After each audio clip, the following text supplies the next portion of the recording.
Noon pa man, malaki na ang naging bahagi ng mga kababaihan sa lipunang Pilipino. Kaisa sila sa marubdob na paghahangad ng kalayaan ng ating lahi. Kabilang sila sa paglinang ng ating makulay na sining at mayamang kultura. Kasapi sila sa pagtataguyod ng mga adhikain ng kapwa mamamayan at sa pagtugon sa mga pangangailangan ng lipunan.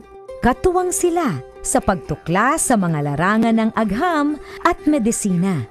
Kapanalig sila sa pagpapairal ng batas, karapatan at katarungan para sa lahat. Kabahagi sila sa paglilingkod sa bayan at sa pagpapanatili ng demokrasyang Pilipino. Sa paglipas ng panahon, hindi nagmaliw ang kanilang pag-ibig sa ating inang bayan. Mga kababayan, ito ang alay ng mga kababaihang Pilipino para sa bayan. Tumayo po tayong lahat at sabay-sabay nating awitin ang pambansang awit ng Pilipinas. Ayaw mag-iliw, pero sa silanganan, alam ng puso, sa bibig mo'y buhay.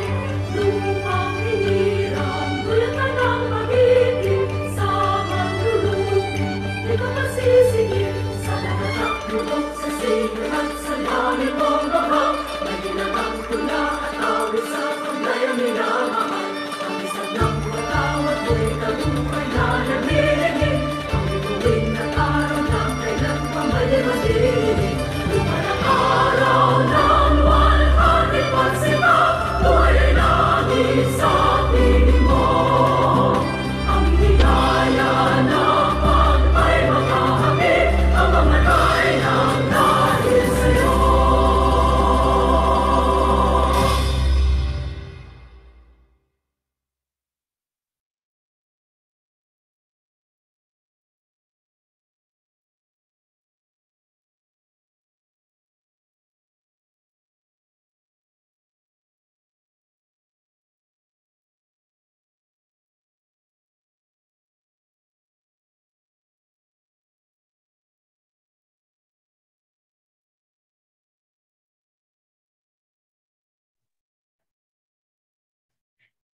Hello, everyone. Welcome to the first of a series of the Women Are Learning series hosted by the Women's Business Council Philippines and in partnership with the UN Women Philippines, as well as DTI, PCW, and the Department of Science and Technology.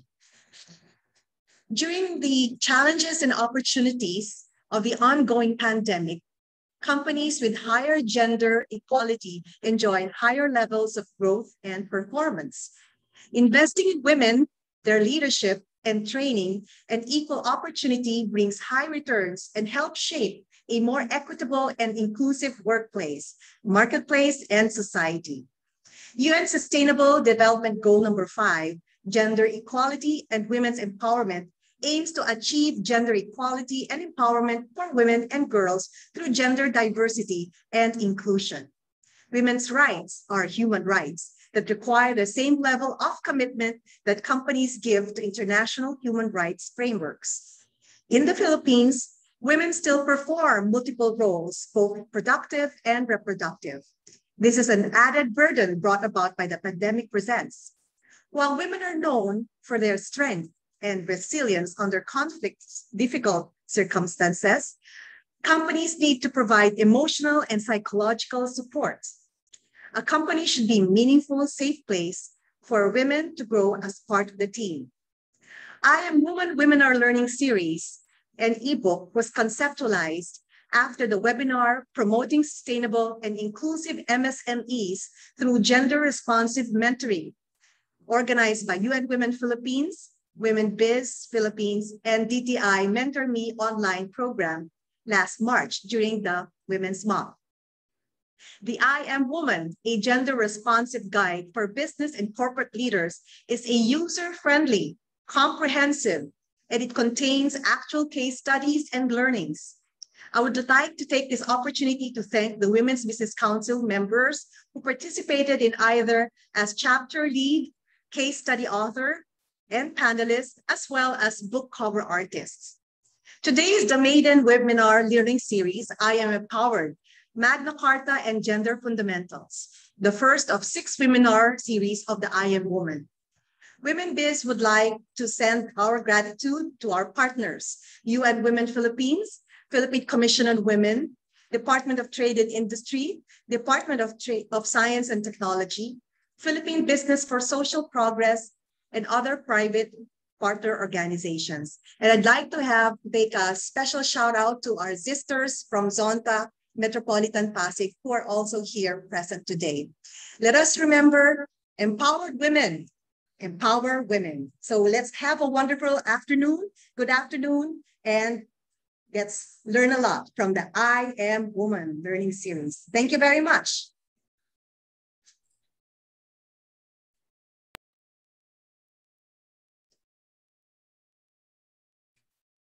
Okay. Should I deliver my message already, Mylene? Maraming salamat and welcome everyone. My name is Lenlen Messina. Rosaline here in the slide, but I am called Lenlen by everyone.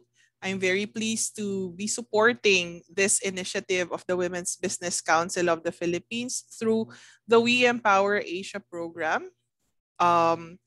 Funded by the European Union. It is a program where we at the UN Women is able to find ways and allocate resources to support different initiatives so we can see how women would be able to contribute more and really maximize the possible economic opportunities towards economic empowerment, not just of the women themselves, but their families and the communities. And ito yung sinasabi naming return on investment. Every time you invest on a woman's education, on an opportunity for a woman, hindi yan matitira or hindi yan maiiwan sa kanya kung hindi yan ay ipapamahagi niya, ipapamudmud niya, and this is what I am so excited about this learning series and supporting this ebook project of the Women Business Council of the Philippines. But way before, meeting Mylene, being an awardee of the Women's Empowerment Principles Awards of 2020, even before the UN Women We Empower Asia started here in the Philippines, in the inception workshop, we were helped and supported by key women business council member leaders through Jeannie Havelosa and Chitwan when they helped us co-organize a consultation session to hear about the situation, the challenges faced by women micro, small, and medium enterprises. And from there, alam namin na hindi madali ang sitwasyon at hindi magiging madali para baguhin yung mga challenges that women entrepreneurs and women business leaders face, but walang makakapigil sa mga kababaihang gusto ng pagbabago at gustong tumulong. Walang kahit anong level ng bureaucracia ang pwedeng magpahinto or pwedeng magpabagal ng proseso, and that's what I love working. That's why we love working with Womenbiz and Mylene and Monette, moving this forward. So from that inception workshop we did in 2019 of December came the opportunity to recognize women business leaders, and 6 out of the 18 awards of the Women's Empowerment Principles Awards in Asia Pacific went to members of the Women Business Council of the Philippines. Kasama si Mylene, si Jeannie, si Gina, si Sherry Atiliano.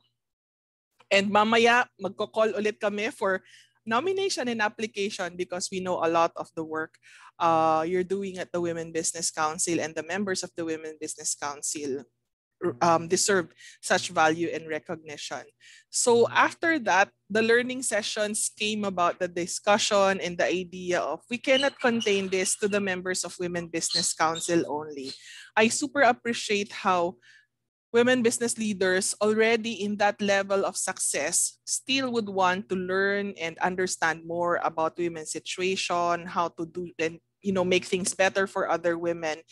And came the opportunity to think about how this could be expanded. And from the KMME discussion, this led to really now trying to find ways on how the women's empowerment principles could be shared and learned across, the different business enterprises that the members are doing at the moment or managing at the moment, and how it can be lived, not just by the women entrepreneurs themselves, but how these could also impact and help and support your women employees, your women suppliers, and the women in the community who we all hope to support.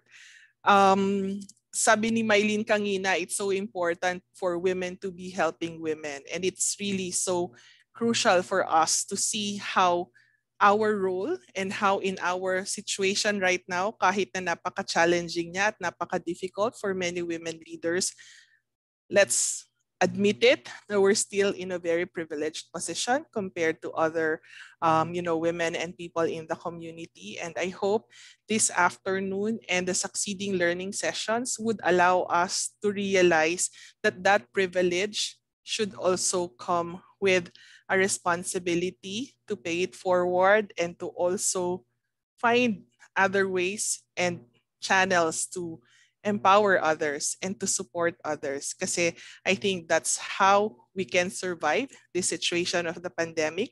That's how we will be able to grow together, and that is how we will all thrive together. Sabi nga, empowered to empower, but also I think it's so important for us to share our light, because when we share our light, we don't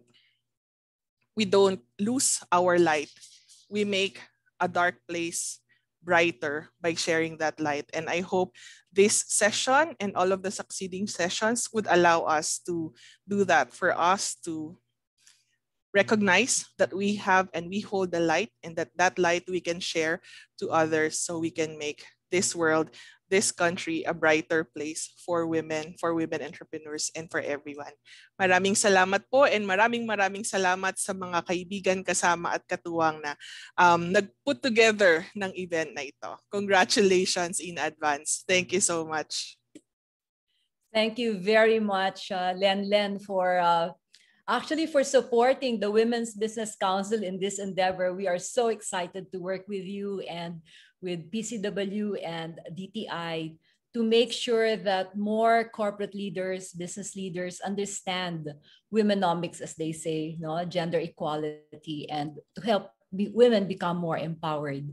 You know, knowledge is power, and if we understand that we are in such a great place compared to our other Asian nations, actually, and what really sets us apart is the Magna Carta, because this is a law that is unique to the Philippines, no? And it actually details what are the rights of women.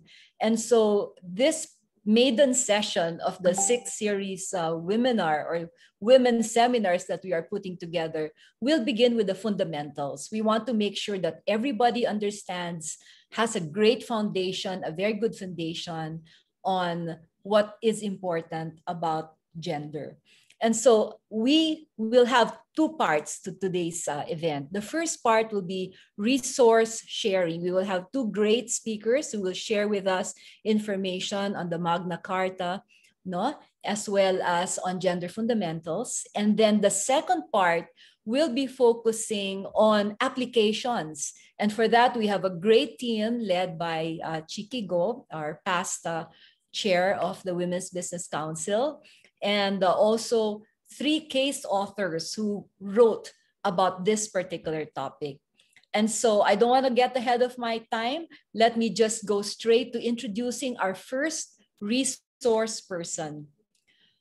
Our first resource person is Dr. Natalie Africa Verceles. We call her Natsi for short. She is the director of the University of the Philippines Center for Women's and Gender Studies. She's an associate professor and was former chairperson of the Department of Women and Development Studies, College of Social Work and Community Development of UP Diliman. She was also the director of the Doctor of Social Development Program of the UP CSWCD. She is B-medaled.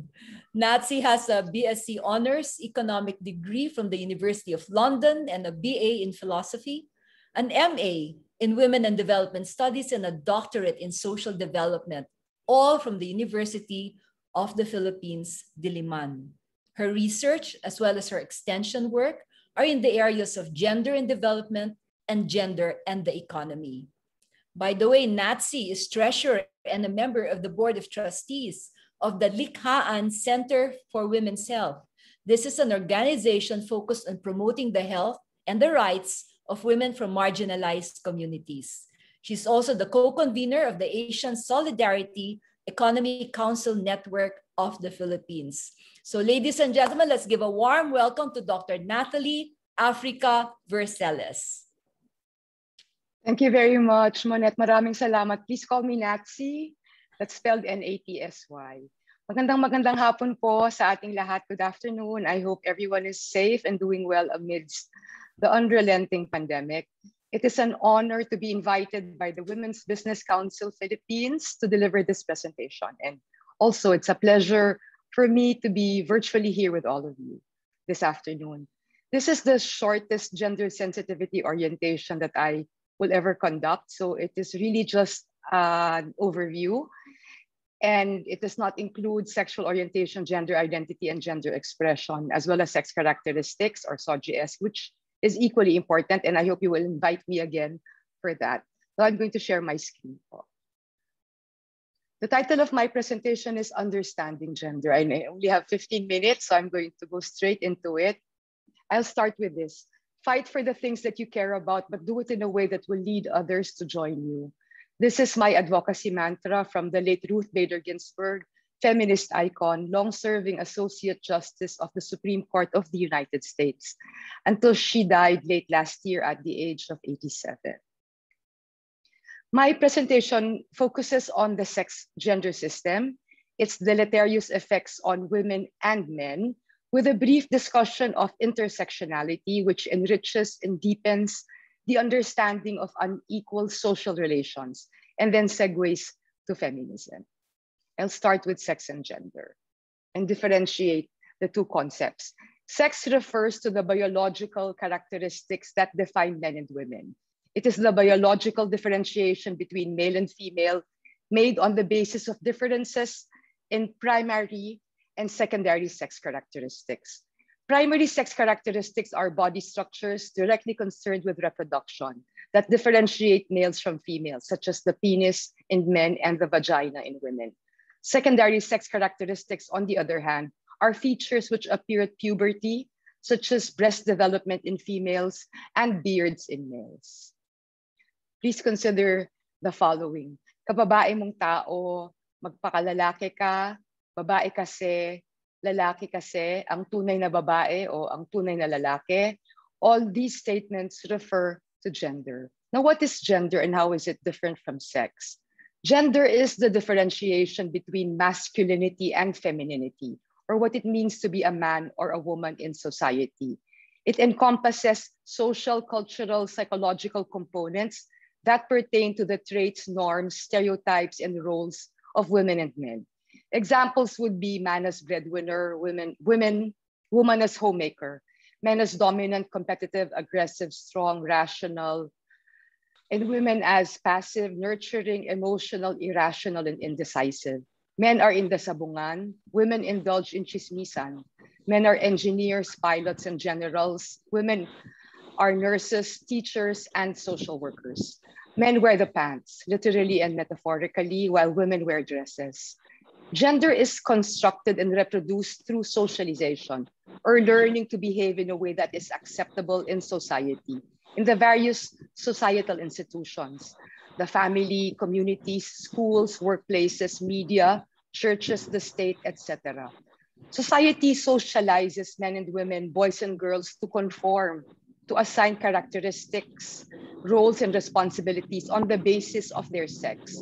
The resulting gender contracts are unwritten but generally understood and followed. We are all enculturated into acquiring the appropriate norms surrounding our gender and are reproached or castigated when we violate these norms. The family is the first agent of socialization. Parents socialize sons and daughters differently, which results in more privileges afforded to sons. For instance, boys are allowed more autonomy and independence at an earlier age than daughters. They may be given fewer restrictions on appropriate clothing, dating, or curfew. Sons are also often free from performing domestic tasks, such as cleaning or cooking, which are considered feminine. Daughters are limited by the expectation to be passive, nurturing, obedient, and to assume domestic responsibilities. Now I will define gender role or sex role. This is the social role or behavior learned by individuals as appropriate to their gender, based on biological sex and as determined by culture. One way children learn gender roles is through play. Parents typically provide boys with cars, construction toys, and action figures, which are active toys that promote motor skills, aggression, and solitary play. Daughters are often given dolls, dress-up apparel, and food-related toys that foster nurturing, social proximity, and role play. Gender roles influence a wide range of human behavior, including the clothing a person chooses, the profession a person pursues, and personal relationships. All societies have a gender ideology, or attitudes regarding the appropriate roles, rights, and responsibilities of women and men in society. Attitudes refer to how we think or feel about something, in this case, gender, and how this is reflected in our behavior.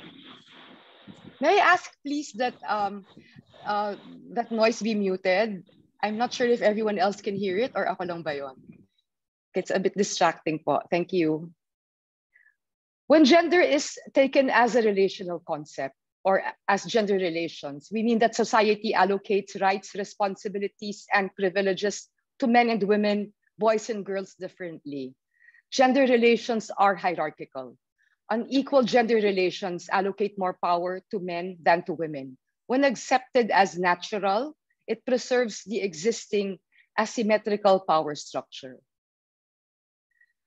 When we do a final analysis, there are only 3 things that only a woman can do for society, and they are all biologically based. Carry a child in her womb, give birth, and breastfeed.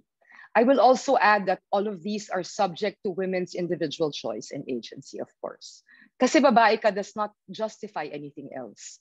Everything else, what culture says women should or should not do, should or should not be, because they are women. What women cannot do and cannot be because they are women. What women are not entitled to because they are women. All of these should be subject to question, to critique, and to challenge. Now I will proceed to the concepts of masculinity, and I'll start with hegemonic masculinity because we should always look at the trajectory of what it means to be a man in society as running parallel to the trajectory of what it means to be a woman. Hegemonic masculinity is a socially constructed model of masculinity against which each man measures himself. An example of hegemonic masculinity is the model of a Filipino male who is heterosexual, of course, married, a father, urban-based, Catholic, college-educated, high income in a high-powered job, athletic, and of a certain weight and height. Hegemonic masculinity is constructed in relation to various subordinated masculinities as well as in relation to women. It is an expression of power over women and power over other men. Men experience social pressure to conform to dominant ideas about being a man. So it is not men per se, but certain ways of being and behaving that are associated with dominance and power. Not all men benefit from and subscribe to hegemonic masculinity, which can be oppressive for those who fail or refuse to conform.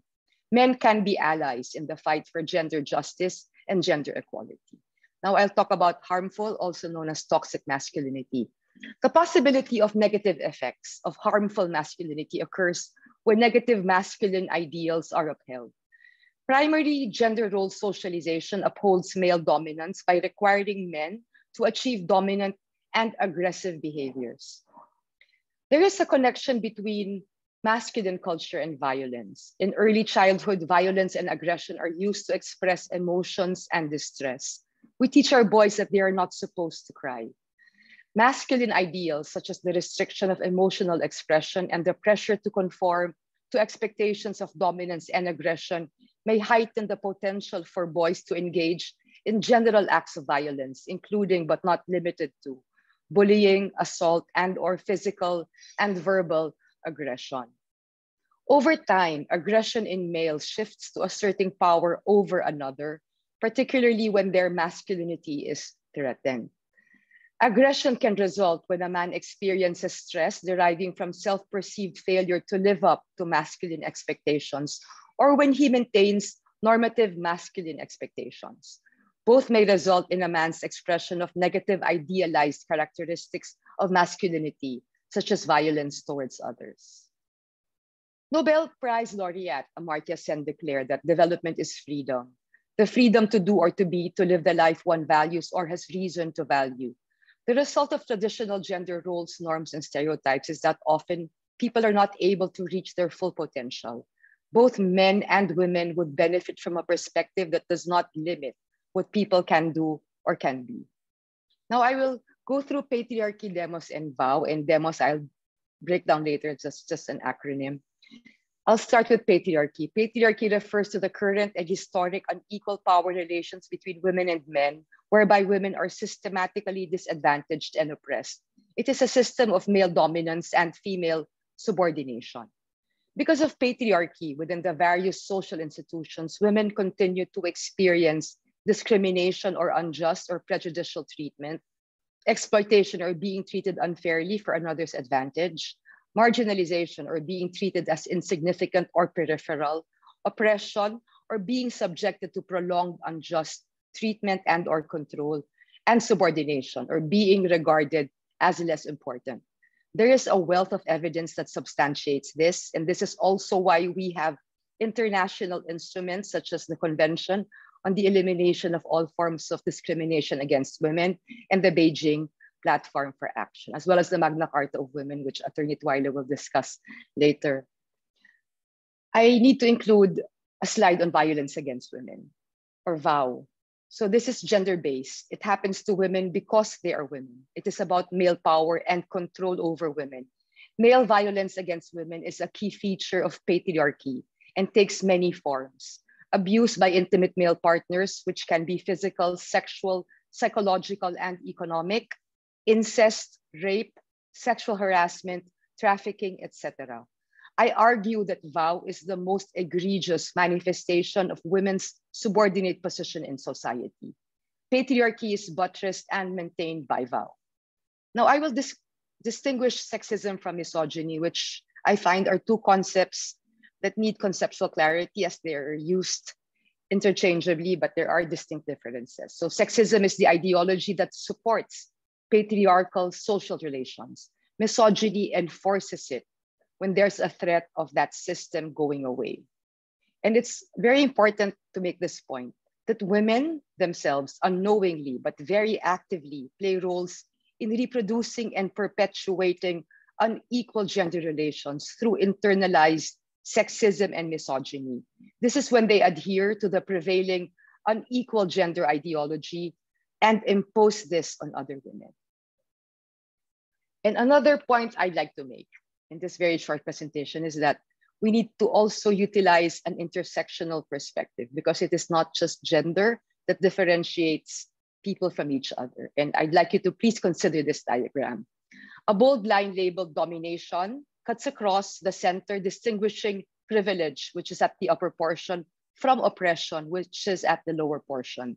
The other lines, the lighter colored lines, represent access of oppression, which are characterized by relations of dominance and subordination, such as sexism, classism, heterosexism, etc. If you follow the lines from top to bottom, you will see the social identities that are privileged on the one hand and oppressed on the other. For example, male vis-a-vis female, upper and upper middle class vis-a-vis working class and poor, able-bodied vis-a-vis persons with disabilities, etc. It is important to highlight that all the axes of oppression intersect, which give rise to intersectional identities. We all have multiple social identities based not only on gender, but also class, race, ethnicity, religion, ability, sexual orientation, etc. And we are differentiated from each other by a specific combination of identities. Each identity, again, is located in a particular social structure characterized by unequal power relations. These social structures are sites of systems of oppression, and these systems and their impacts are not merely additive. They overlap, converge, interweave, and co-constitute each other. Popularized by Kimberly Crenshaw in 1989, intersectionality is a critical analytical framework utilized in understanding the interacting and reinforcing impacts of systems of oppression on diverse subordinated identities. Crenshaw pointed out that people have individual identities that intersect in ways that impact on how they are viewed, treated, and understood. Our intersectional identities also bear on how we experience the world. Let us visualize an extreme example. A Filipino woman who is simultaneously poor, indigenous, Muslim, disabled, an older person, and a lesbian. Using the intersectional approach, we note how her positionality would intensify her vulnerabilities and severely restrict her life choices, chances, and outcomes, with adverse impacts on her well-being and quality of life. When we talk about social justice, we talk about how we need to transform all systems of oppression and domination and equalize all the asymmetrical power relations across all interlocking and intersecting systems. And now the F word, which is not really a bad word. We need feminism. Feminism is an awareness of women's oppression and exploitation in society, at work, and within the family, and conscious action by men and women to change the situation. We should all be feminists. Feminists seek the removal of all forms of inequality, domination, and oppression through the creation of a just social and economic order, nationally and internationally. Now I've come to my last slide. You can't really change the heart without telling a story. This is from Martha Nussbaum, who's an American feminist philosopher. So this is how I'm going to end. Ano po ang mga pangarap ninyo sa buhay? Is a question I like to ask women from rural and urban poor communities whenever I do field work. Their immediate responses are invariable. Wistfully, they speak about seeing their children finish school, their husbands finding better employment, having secure housing and the means to sustain the family's basic needs. I clarify the question with a qualifier. Nay, ano po ang mga pangarap ninyo sa buhay, yung para sa sarili niyo lamang? Each and every time the women grapple with the question, we would all answer with relative ease. There are no personal dreams. All have been conflated with familial aspirations. Nay, ano po ang mga pangarap ninyo sa buhay, yung para sa sarili niyo lamang? There is one painfully raw reply expressed dolefully that is most etched in my heart. Sana hindi na ako mahirapan. It is because of people like them and for them that we must commit to the advocacy of gender and social justice and work towards the attainment of our loftiest aspirations of a more humane world where no one is left behind. We must do what is necessary because we can, and we must do it because it is just and it is right. So maraming salamat po, and these are my references. Thank you very much. Thank you very, very much, Dr. Natalie Africa Berceles. That is one crash course. Oh my gender gosh, yeah, it was like a fundamentals. sprint. Thank you very much. I could feel you getting to the finish line. I know, I'm so sorry. Yeah. It's so much that we need to learn, and like, I'm enthused. I want to learn more. I learned so many new words now, but maybe we can take all of those up later during the Q&A. But for right now, I'd like to introduce a feminist and a human rights advocate. Our next speaker is Chrissy Shafina Twyla Rubin, and she heads the Commission on Human Rights, Gender Equality, and Women's Human Rights Center. Twyla is a product of Bukidnon State University College of Law, and she holds an MA in Women in Development from the UP College of Social Work and Development, UP Diliman. Through achieving scholarship, she also completed her Master of Law with specialization on law and gender from the School of Oriental and African Studies at the University of London.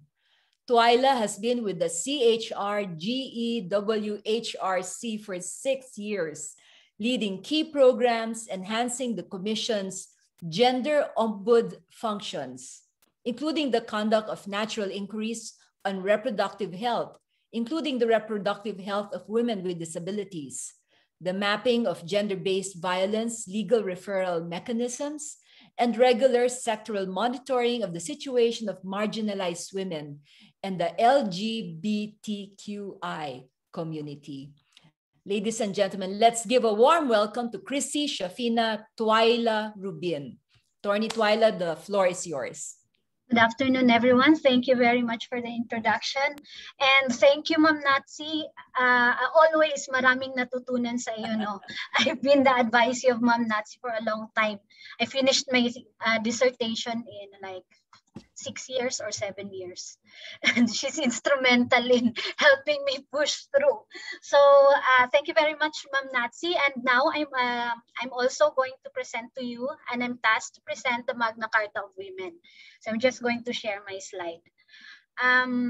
Always, whenever I lecture to communities, organizations, government agencies, I'm always asked by men mostly, why do we speak about women's human rights? Why we talk about Convention on the Elimination of All Forms of Discrimination against Women? And why do we have Magna Carta of Women but not Magna Carta of Men? We don't talk about the rights of men. And it's always, for me, an opportunity to speak from a historical perspective. And so I'll start today my presentation on the Magna Carta of Women, on the brief history of women's exclusion and struggle for women's human rights.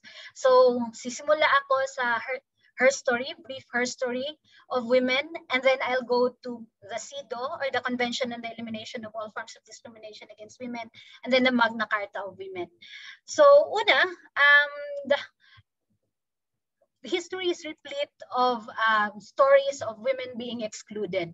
I know many of you here today are listening, are leaders, corporate heads, awarded business women, leaders in your own field. But if you look at history, we would see that women's rights and the statute of women in history has been that of exclusion. If you look at it, for example, I'll go through some of the examples. No, in 11th and 12th century, for example, in English common law, they followed a system called coverture. Makikita natin in this principle of coverture, once a woman marries, it's a legal doctrine that says that the woman's identity disappears, and it's only one identity that is recognized by the law. And this identity is that of the husband. And so basically, the husband controls the wife's property. Legally, the wife disappears and is subsumed by the husband. The wife cannot dispose of her property. If she wants to do something with her money, she has to go through the husband. And even with this principle, it was stated that the husband can correct or chastise his wife physically or verbally. So what does it say? It says that women were not treated like persons. If you look at history and culturally, no. And then also there's the principle of rule of thumb, wherein a man can chastise the wife if as long as the instrument na gagamitin niya is not bigger than a thumb. So ano naman ibig sabihin nito? Parang you can hurt your wife if you're not pleased with her, as long as you're going to use something that's not bigger than your thumb. And that is actually the legalization of violence against women. So ayun yung ating kasaysayan. It's part of women's her story. And then we have sayings that justify violence against women, that the more a woman is being beaten, then the better she'd be. We have exclusion of women from the legal profession. Like, for example, Lavinia Goodell, she wanted to be a lawyer, but the Supreme Court said that there are differences in law and in nature between men and women. At sinasabi that the primary destiny of woman is to fulfill the noble and benign office of wife and mother. So talagang may exclusion of women in the rights to vote. We earned the right to vote in 1937. So it took a long time before we were recognized even in participation and representation in the running of our country. So yan, matagal bago nakamit ng mga kababaihan ng karapatang bumoto. So if you look at her story, it's a her story of exclusion. Malala was denied the right to education. Women were not allowed to participate in sports. Women were denied the right to control their bodies. Girl children were married off to older men. And so all through these exclusions, it is through women's movement and women's human rights advocacy that we're able to gain the rights that we have now. And so we have it through the adoption of international treaties. For example, the Universal Declaration of Human Rights that says there should be no discrimination on the basis of sex. We have ICCPR, or Civil and Political Rights Convention, that the Philippines signed. ISCR, Economic, Social, Cultural Rights Convention, that also the Philippines signed. And all this, they all say that there should be no discrimination on the basis of sex. And supposedly okay na because these protections. But if you look at it, kulang pa rin. And so it took also a Filipina to really push for more protection for women in the United Nations. And it was through the leadership of Leticia Ramos-Shahani, our former senator. She drafted the Convention on the Elimination of All Forms of Discrimination Against Women.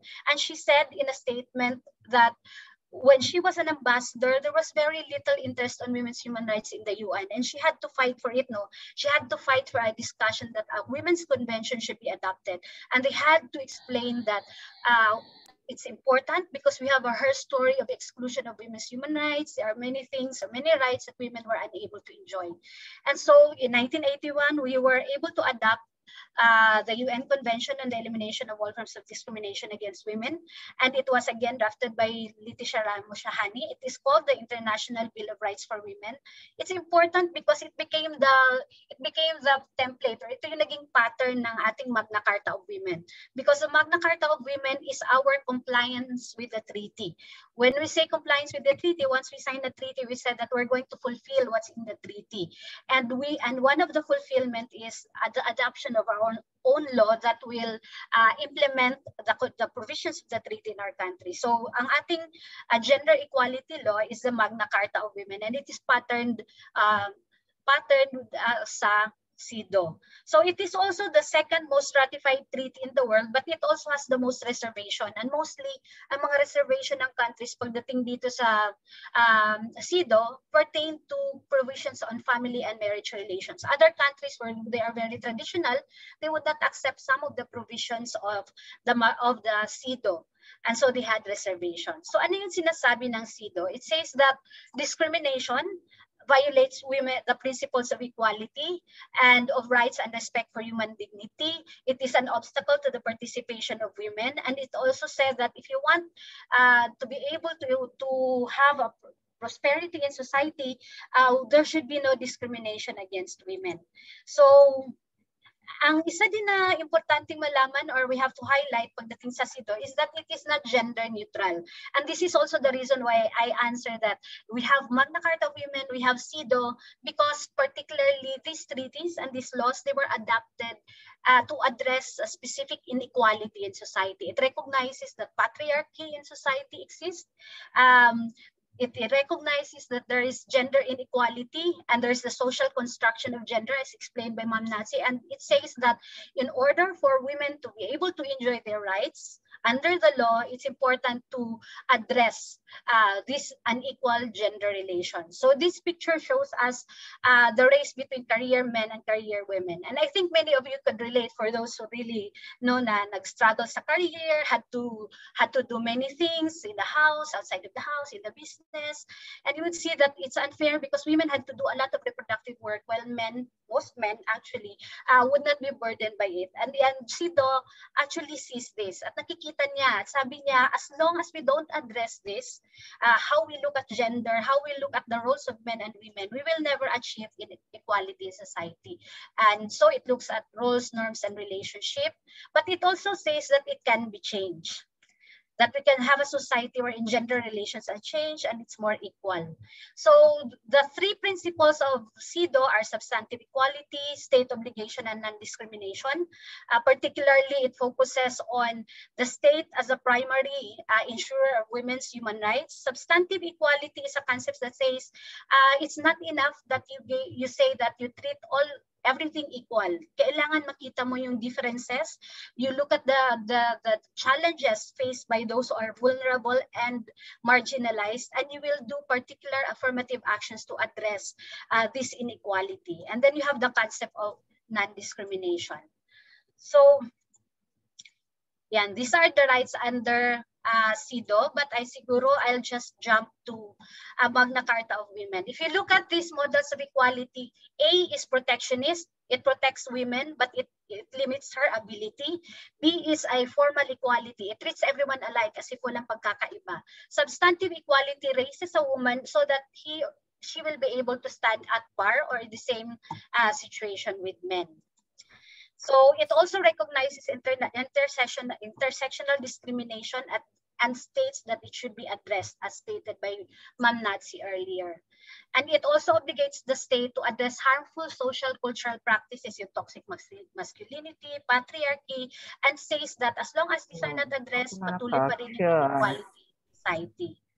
So now, because we are signatory to CEDAW, we have enacted several laws, and one of the laws that we enacted is the Magna Carta of Women. It is patterned after CEDAW, so it is also still holding the three principles of CEDAW, which is state obligation ng Estado or ng gobyerno to ensure women's protection of rights and fulfillment of her rights.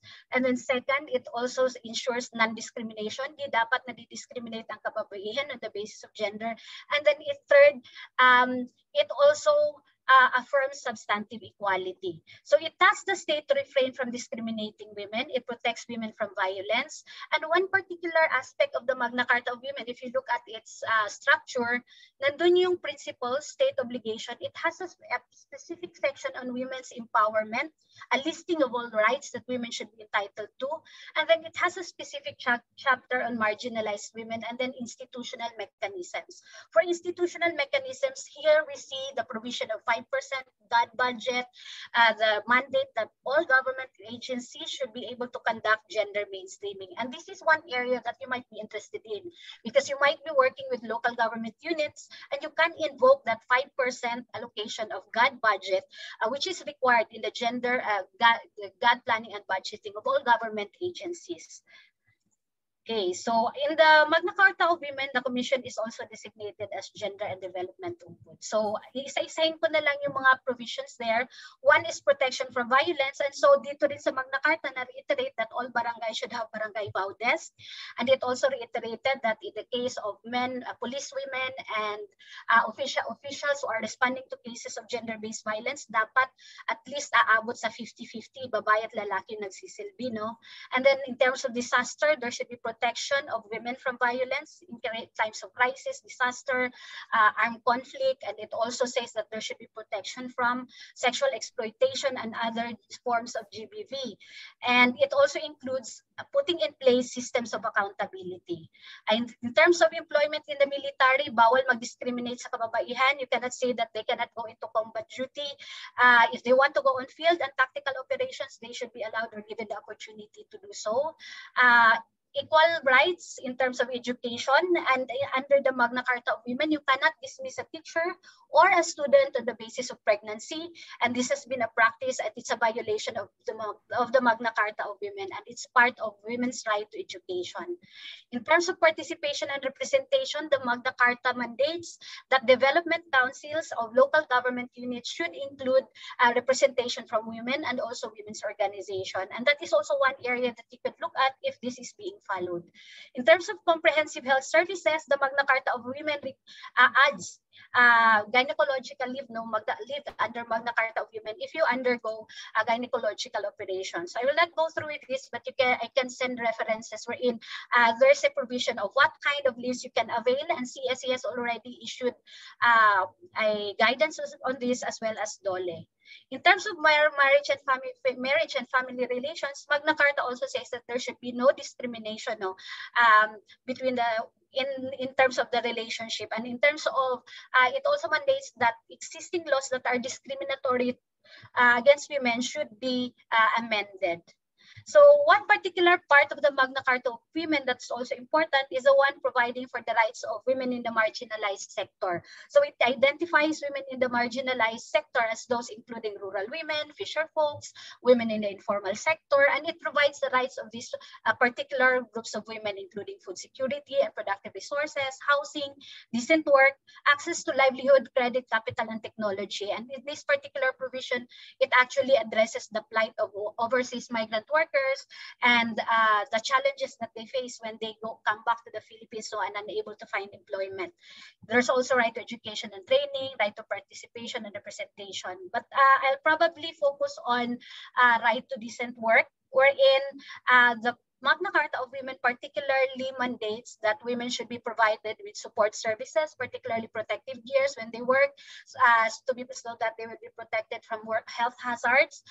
They are supposed to be granted, or it's their right to have decent work and living wage, family wage actually. And it's also directing employers that they provide or support provide support services for women, recognizing their particular maternal roles. So this includes provision of breastfeeding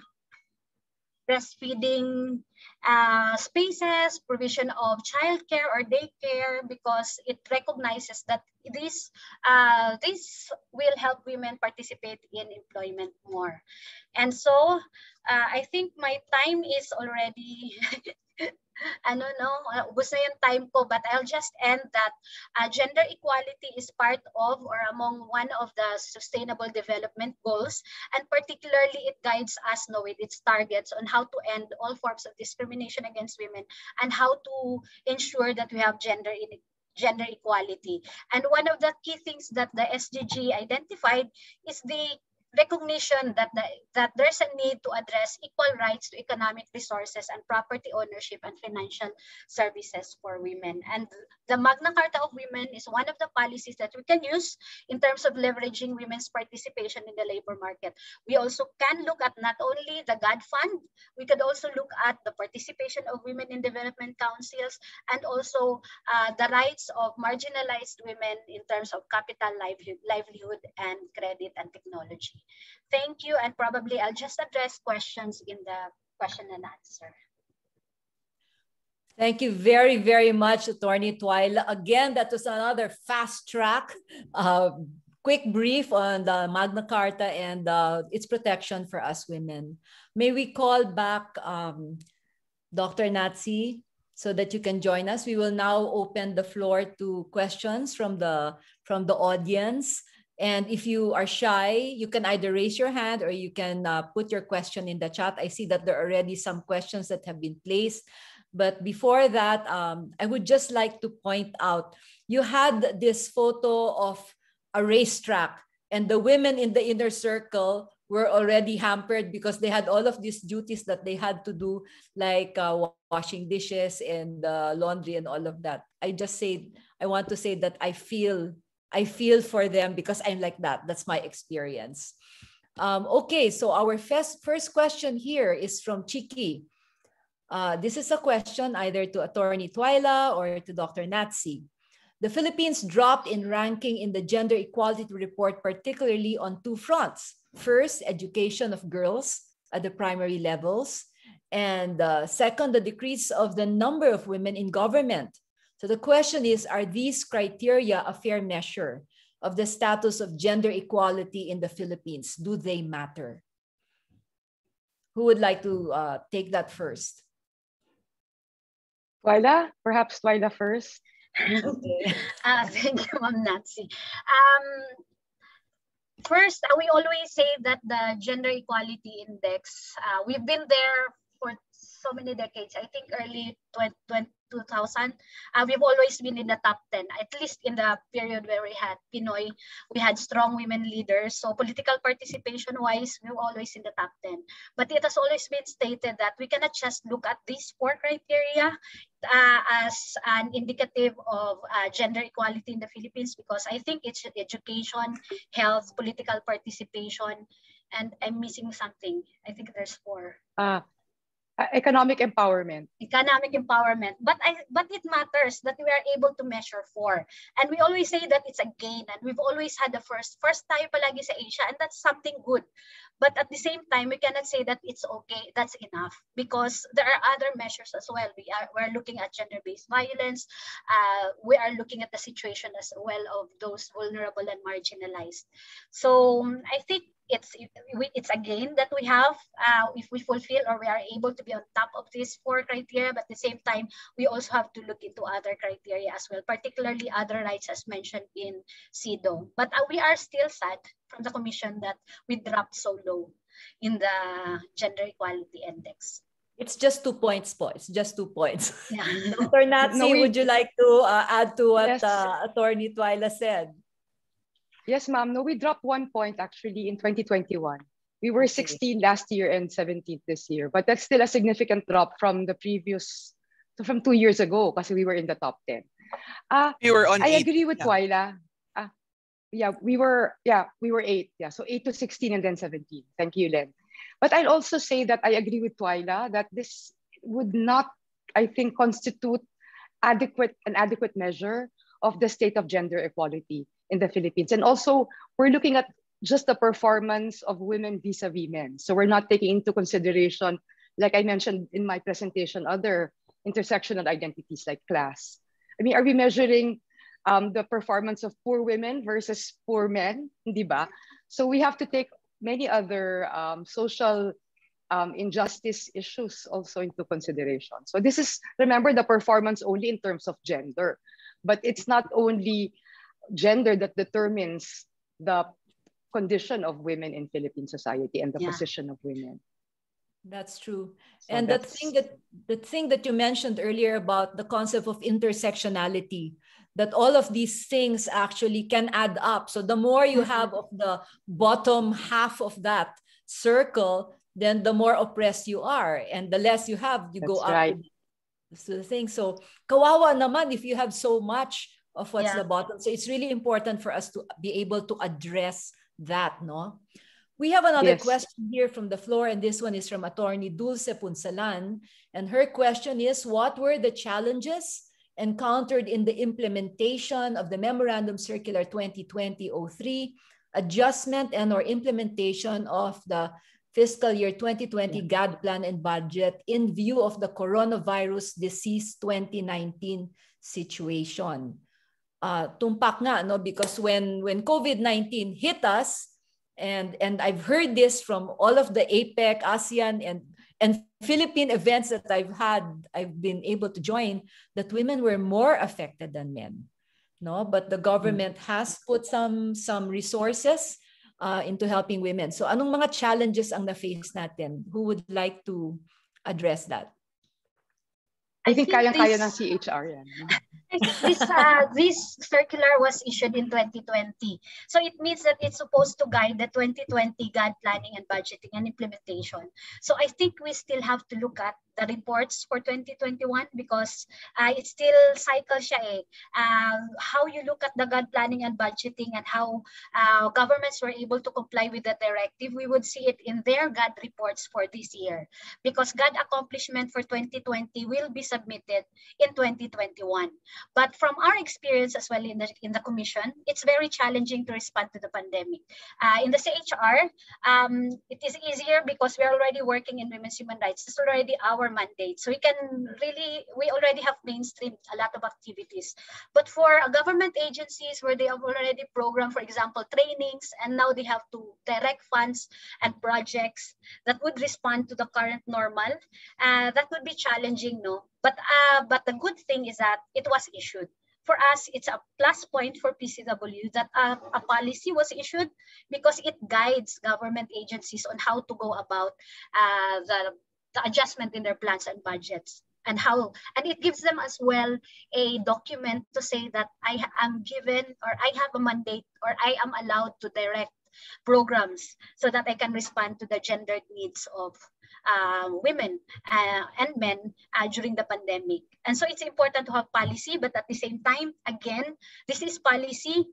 We also have to look at how it's implemented because we can always have paper. We have a paper with the ILG and we're happy with our JMC with the ILG and it's titled Ensuring Gender Responsive COVID-19 Response. And we are looking forward as well this year on the monitoring of the JMC and how it is being implemented by LGUs. So I totally agree with you that having a policy is very, very good. The problem is the implementation and actually tracking if it is actually being implemented, no? So that's probably where all of us here in the audience can make sure that we're taking a look kung na-apply ba at na-implement. Dr. Natsi, would you like to add to what Attorney Twyla said? Just very quickly, I think also there's a lot of capacity building that needs to be done in terms of understanding how to use the GAD budget and GAD planning and budgeting policy. Kasi ang hirap, kasi it's so technical if you look at the guidelines. So you really need to ensure that your GAD focal persons and that you have a GAD focal point system, that they're capacitated. And so that they know how to use the budget properly. May idadagdag yata si Twyla. Naalala ko lang, Ma'am Natsi, because we always go through like PCW, UPCWGS provides lectures on GAD planning and budgeting.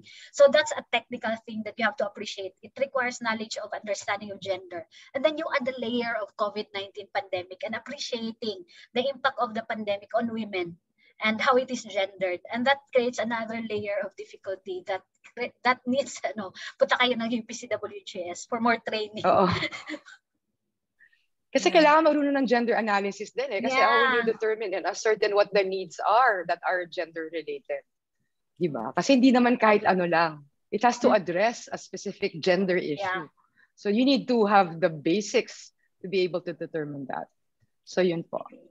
Maiba ako. In the sense Yes, ma'am. that the gender inequality that the women have been facing, as you said nga, it's even the women who do it. We're the ones, because this is what we learned from our mommies. This is what we're going to Right. implement to our daughters. How do we break the cycle? How do we break the cycle so that young men and young women, little boys, little girls will grow up to know and to realize that we are all equal and we should all be given the same chances? So what would be your recommendations for us to break that cycle? We start them very young. How? Diba? How is the question? We don't do gender reveals, for instance. We just really try to veer away from that very rigid gender binary. So yung gender reveal, imagine, hindi pa napapanganak yung bata, dinadetermine na natin yung kanyang gender. Ano siya dapat, di ba? After the child is born, and then when they're born, they're color-coded. And then in the toys we introduce to them, the activities, how we even hold our babies now, it differs whether it's a baby girl or a baby boy. So we should start very early. So at the level of the family, also at the schools, even in preschools. Kasi in the center, we actually teach gender responsive early childhood. ACCD, childhood care and development. Diba? Kasi nga you should start them young. So it's a matter really of raising a generation who are aware about gender issues. Pero I'll also add, I don't also want to give up on those from the older generations. Kasi what are we going to do? Wait for them to just disappear from the world? No. Hindi, wag naman. Diba? So what we'd like to do is to continue to raise critical awareness about gender issues, like what you are doing now. So talagang brava, brava, brava. Diba? Women's Business Council Philippines for doing this. Yeah. And we will continue to do so, right, Mylene, together with the UN Yes. Women, DTI, and Yes, PCW. and I think, PCW. Mylene, you have a question, but I have a question, yes. Yes. Yeah. We know that education is a vital enabler for women. And I know, Dr. Natsi, that you have been going around in the provinces. How do we break the cycle when the family does not have money? It's always the girls who are taken out of school. Kawawa, and I've seen that. In fact, I'd like to propose a program called Girls Rising, where we really need to educate the families that don't take the girls out from the school and let them, either work as domestic helpers or sometimes that's the reason why we have child trafficking, is because they're taken out of school. And so are there any ways that we can educate, or how can Womenbiz and women help in this aspect of educating parents not to pull out the girls from schools? I think a practical way is to ensure that there are employment opportunities for women that will provide an incentive for children to invest in their daughters, because they always see that it's the son who's going to be the breadwinner eventually, not their girls. But they're going to be homemakers. So if we have livelihood opportunities for women and we can assure families, this is practical kasi they'll always think in terms of, parang rational economic decision. You have limited resources, who will you invest on, right? So if we can assure our parents that if you educate your daughters, they will be able to utilize the education productively in productive employment, then we might have children investing in their girls. Pero kasi it's not enough to do just consciousness raising. Di ba? May limits din to. Di ba? Kasi you will still have to ultimately decide on the basis of your scarce resources, correct? Mm-hmm. Di ba? Even if mulat na yung si nanay at saka si tatay. So yun lang ang nakikita kong talagang paraan. Oo, totoo. So agree with Ma'am Natsi, like employment and also the expansion of, for example, if you have 4Ps, that could also help how you support marginalized families so that they can put their children through school.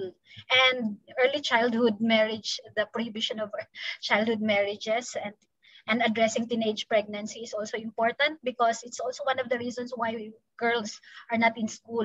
So we have measures addressing that pending in Congress. Thank you very much. Very important. Yeah. Agree with Dr. That's all super important. There's another question here on the floor. And this one is from I'm sorry, I don't know if I'm pronouncing it, Jewel Rodriguez. I apologize in advance if I cannot pronounce it correctly. She's from DOST, PCIEERD. Good afternoon. There is a certain paradigm illustrating the intersectionality of oppression wherein women are equated to birds in iron cages. What are concrete steps that we can take as the working class for structural changes to help remove the restraints around women? How can we open those iron cages and let the women fly free and achieve their potential? Attorney Twyla, siguro Si for you. attorney. I think I've seen one of those pictures in class. And actually it represents that it's not just one. It means that it's a coming together of all structures. And that's why there's inequality. It's not just because of absence of law. It's not just because there's the issue of economics. It's all these things coming together. And so it also means that if you're going to address the situation of women, you have to address intersectionality. You have to see that it's not just gender, it's also related to economics, it's also related to politics. So you have to address that and you have to look at that as interconnected. And siguro at the most basic level, what can we do as working class in your own home? Sabi nga ni Mami, it starts at home, it starts at an early age. And my favorite article in SIDO is SIDO Article 5. It's changing harmful stereotypes, conducts that are harmful to men and women, upholding these harmful gender stereotypes that restrict women's capabilities. May na-mention si Ma'am Natsi kanina kay Nosmon na yung how can you be fully developed as a person when sa start pa lang, dinidictate na ng society what you can and cannot do. So if you are in a family and you open that opportunity within the family, that's already something big, especially if you have an LGBTQI child. And saying no to discrimination, saying no to violence, that's already speaking a lot of things. No? So yung part na yun, and also working with community women, working with women's organization for us is very important. One thing we learned from UPCWGS, you cannot do this. We cannot be free for as long as any woman is unfree, even if their shackles are different from our own. So, channeling Madam Audre Lorde na yung sagot natin. Kaya kailangan nating magsama-sama para gawin itong pag-address ng inequality and oppression. Thank you so much, Twyla, for addressing that question. We are getting down to the wire and our part 2 is supposed to start pretty soon. I see that there are some more questions in the chat box. Perhaps Can those we have Rosario Bradbury, because she's watching all the way from the USA. She's our speaker for next week. She has a question. Can we have her ask her the last question? Okay, shall I read out her question then? Yes. May I, unless Rosario, can you ask your question yourself? Yeah, sure. I'm sorry, I cannot show myself. It's past midnight here. I just like to ask if I can kindly ask the questions about women in the LGBTQIA spectrum. Has there been measures or provisions institutionalized for their protection and treatment of equality too? I'm sure Attorney Twyla can answer that extensively, but just my short answer is it's not just lesbians and bisexual women or trans women whom we should be concerned about, but all members of the LGBTQI community.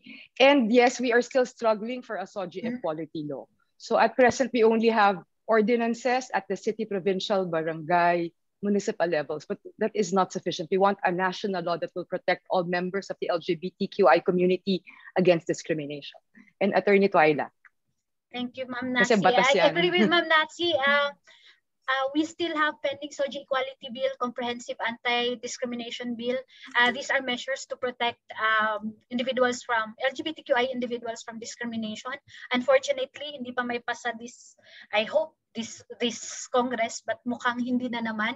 So that's very sad. It means that no protection for LGBTQI community, but under the Magna Carta of Women, there's already a recognition of intersectionality, that there should be no discrimination on the basis of a woman's sexual orientation. So you can refer to that.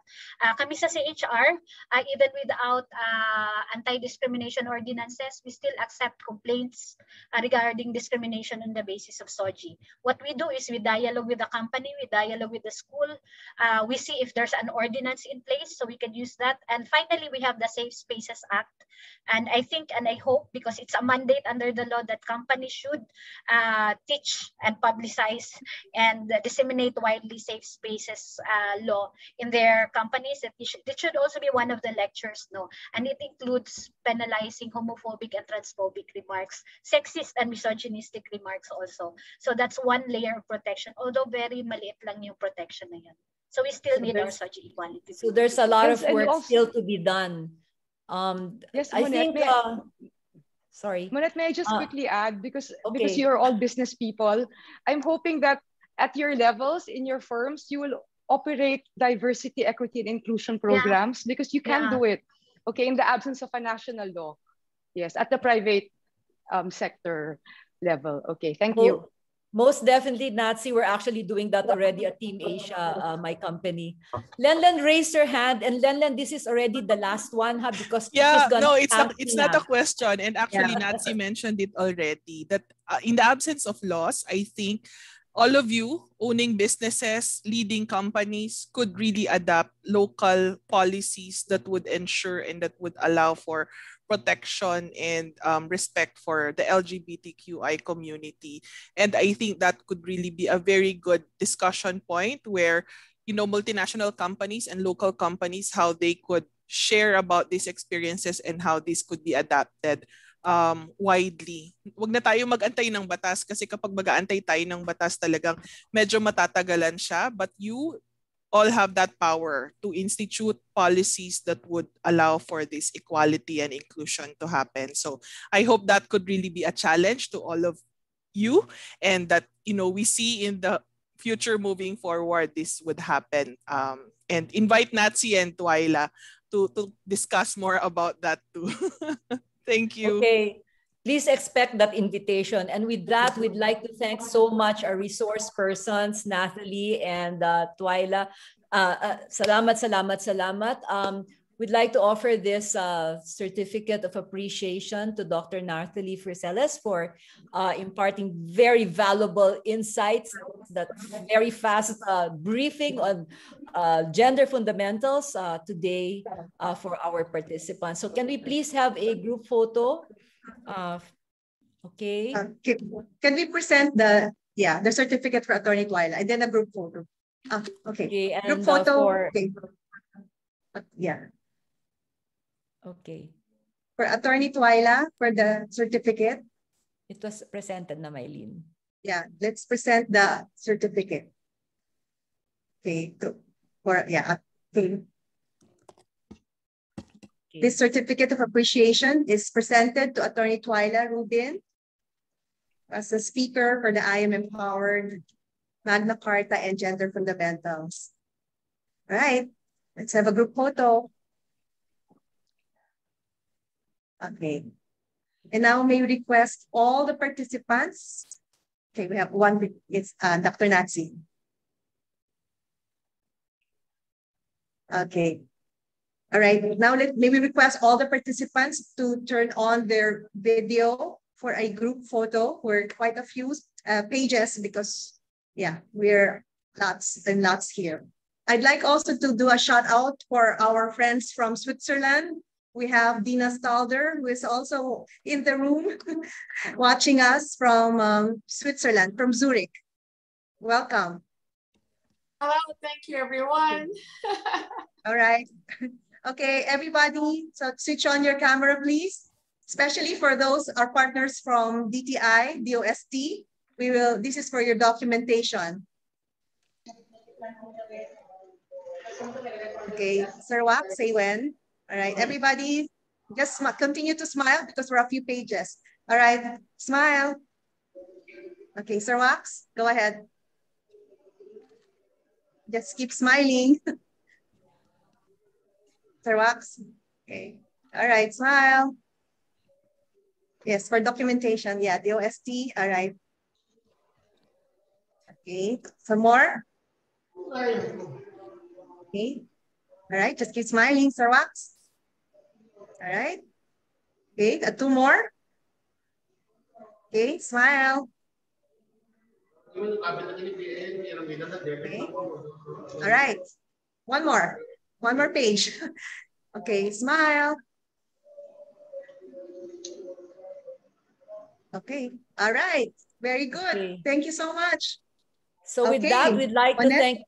to thank everyone. This is the end of the first part, and we now turn over to the second part, which will be moderated by Chiki Escariago. Take it away, Chiki.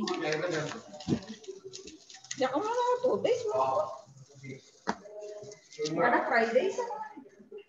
Kasi Wednesday, Thursday. Wednesday, Thursday. May I request for some microphone to be put on mute, please? Good afternoon. My name is Chiki Escarialgo. I'm immediate past chair of Womenbiz and currently the CEO of Mansmith and Fielders, and also a master's in anthropology student. That's why I totally love the discussion from Dr. Natsi. Those terms, intersectionality and all these things, are the topics that we discuss a lot in the social sciences. And when people ask me why I'm taking anthropology, being a woman in business, that's exactly why. Those conversations and that level of awareness is something that has to be explored. And sometimes I don't feel I see enough in business.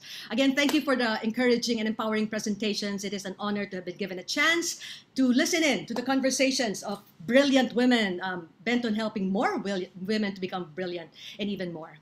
Now we will be moving on to the next part of the program, where we'll be having case discussions on how the Magna Carta of Women and the Women Economic Principles play out in the various fields and industries. And I hope you're able to connect the dots with the sharing of our keynote speakers and the cases to be presented.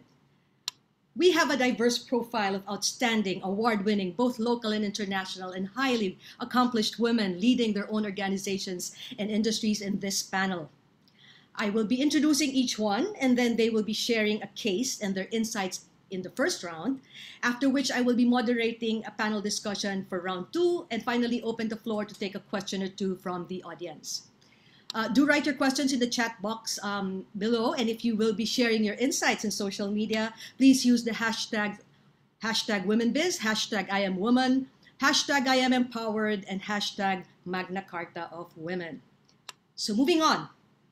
Unfortunately, our first panelist cannot join us live today, but she did send us a short video to give us her story.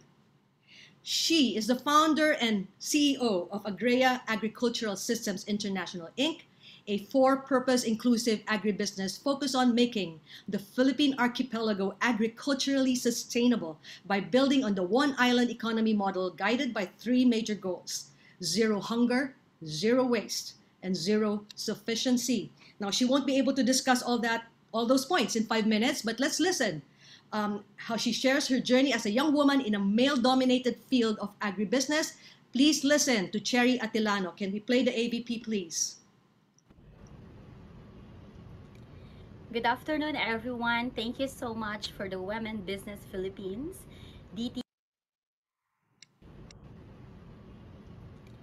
Good afternoon, everyone. Thank you so much for the Women Business Philippines, DTI, UN Women, and other partners on making this webinar series happen, and also to learn from a lot of women in terms of empowerment, building an enabling environment, and more so, how we can work together to help women to not only survive, but to thrive in the business sector.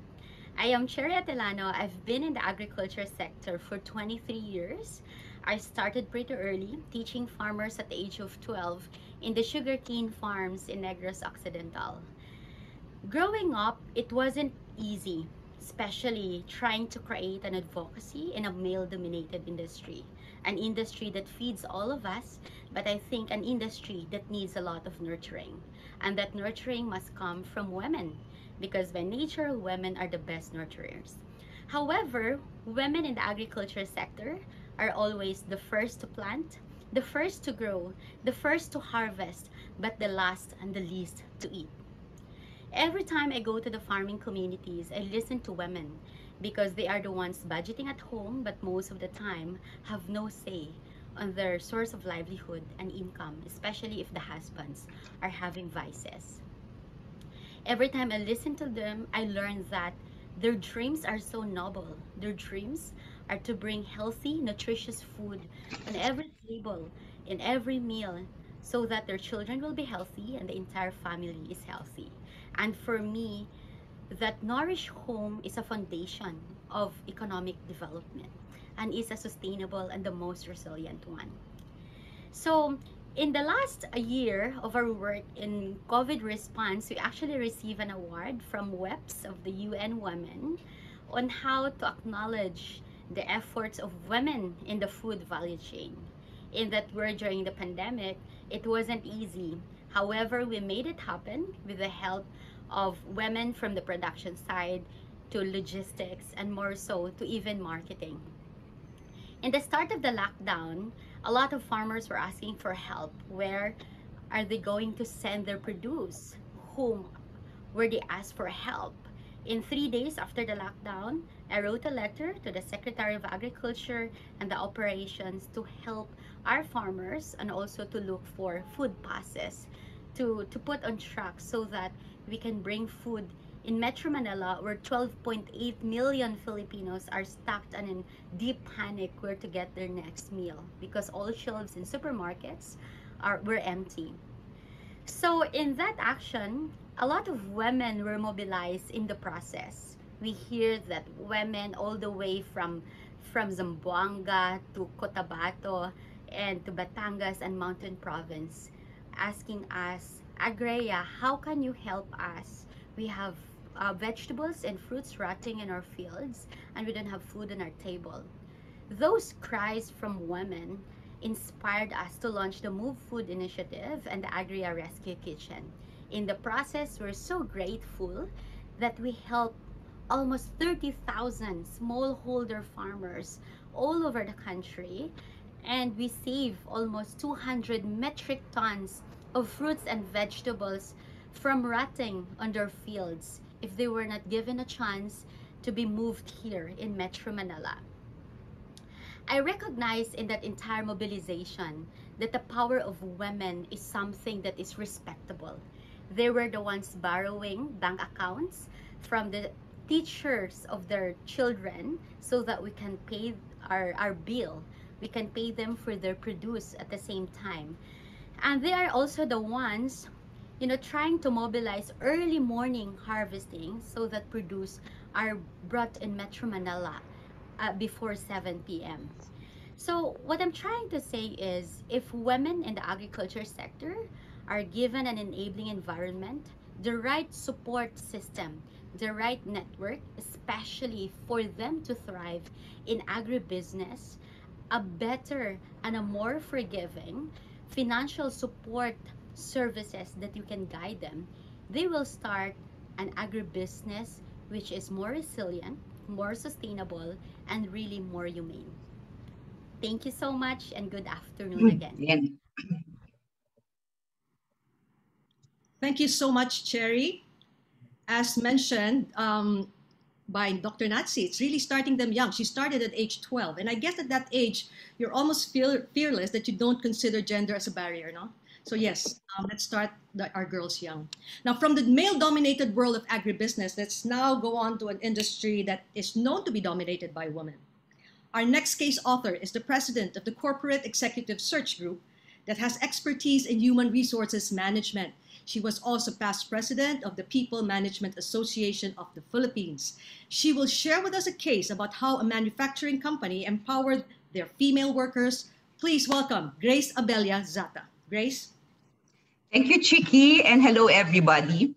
I am Grace, and my friends will tell you that I feel strongly about many things. But I realized that the idea of women empowerment was not one of them. When I listened to the advocacy story of Pebbles Puyat, I realized it was because I had been looking at the issue from the point of view of a privileged woman.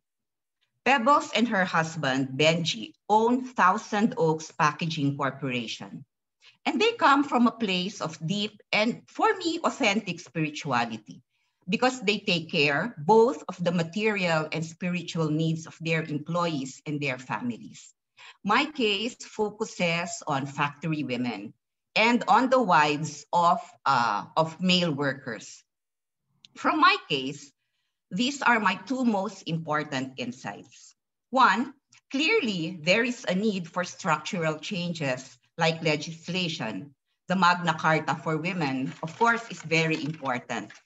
But there is also value in interventions that seek to strengthen the internal emotional resources of marginalized women. Pebbles has what she calls KKK, Kape, Kwentuhan, Kababaihan. It is a safe haven where women enhance their sense of self-worth and thus become empowered to make better decisions. I think we talked about that later. We need to understand, I realize it is important to understand the conditions under which women empowerment takes place among marginalized women, that these women are born into and continue to live in poverty. In fact, Nestle Philippines, which has among the most progressive gender balance programs in the country, has a special soft skills training for female factory workers so that the women become more confident and find their voice. So that's number one. Number two, in marginalized families, the empowerment of women is often intertwined with the empowerment of men, specifically freedom from vices, which I heard Cherry talk about earlier, and the never-ending cycle of debt. Yung mindset nila is hindi pa pwede talaga, we cannot live without debt. And that's one thing that Pebbles, that's another program of Pebbles to teach people financial management. So these are important HR issues because HR also looks at family programs. It is important for HR, who will be important in mainstreaming, by the way, especially in manufacturing, agriculture, retail, and the hospitality sectors. And I think I've invited some of my colleagues here, and this is something that we can probably take up in HR now that I am feeling charged about the issue. Thank you, Chiki. Thank you so much, Grace. You know, our keynote speakers actually mentioned something about how private sector can already execute without waiting for some form of law to be implemented. So, and of course, you mentioned about keeping our lenses clear or at least tweak it. As they say, especially during this pandemic, we may be in the same pandemic, we are in the same storm, but in different boats. We need. So thank you so much. At this point, from female factory workers, let us now go to young women professionals. Our next panelist comes from the professional services industry. She is the chairperson and chief executive officer of Punong Bayan and Aurelio, that's PNA Grant Thornton, and concurrently board member of the Management Association of the Philippines, Shareholders Association of the Philippines, and the Institute of Corporate Directors, to share with us programs for young women professionals in her company.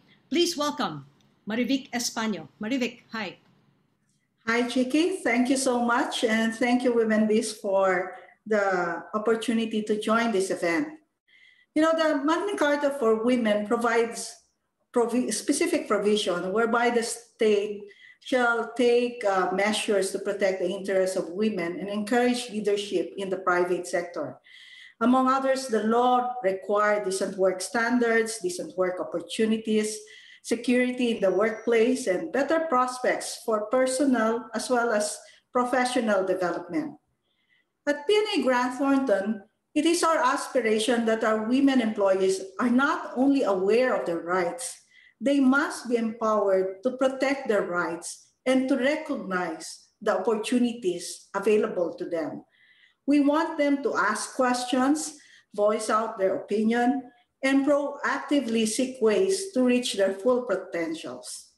We believe that to develop this sense of empowerment, it is important that we encourage a growth mindset because it's an effective way of cultivating that desire to know more, to wish for more.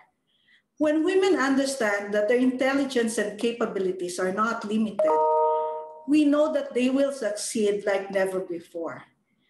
And one of the most effective tools that we are using in our company to achieve this goal is coaching and mentoring. The firm's coaching program follows these basic steps. Number one, every employee is assigned a coach whom he can select from any of his colleagues in the firm. Coaching goals are determined by the employee, and the progress made on the different identified action plans are formally recorded. These coaching conversations happen all throughout the year. The employees are also expected to coach another employee.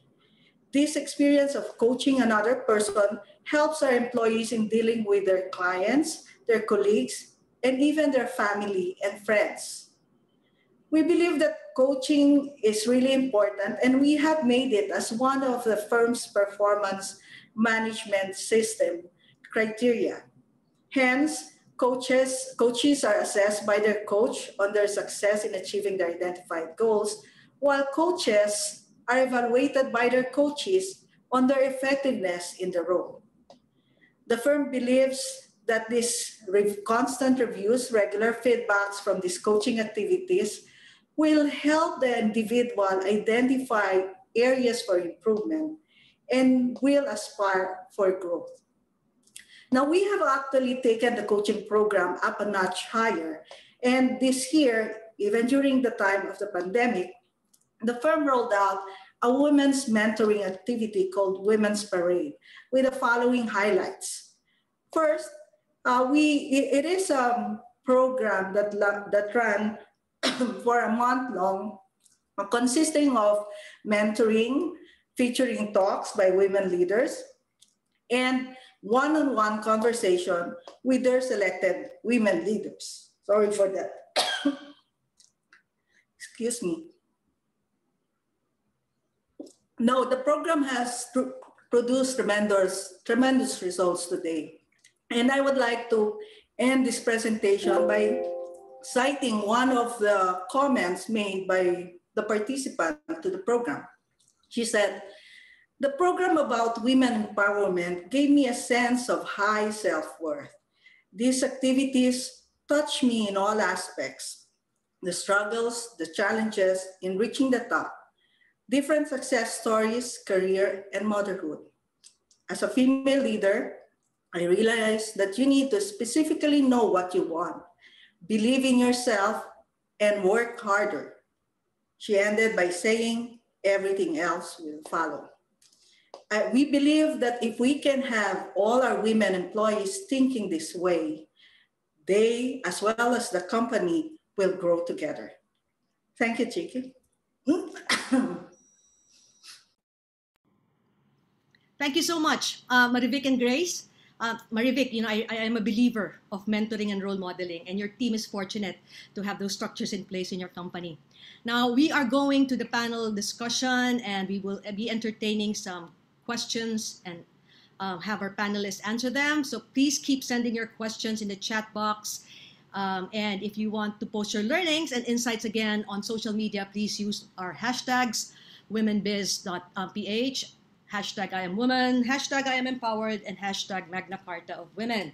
Now let's do a deep dive on the cases presented. Grace and Marivic, all of you, including Cherry, actually mentioned an ecosystem of support that that women need. For example, to make a choice in the case of Grant Thornton, in Marivic's case, they even have a choice to choose who their coach can be. In the case of Grace Manufacturing Company of Pebbles, it is the owner who provided the choices. And in the case of Cherry, you can see that they are still working on it at the agriculture level. What do you think?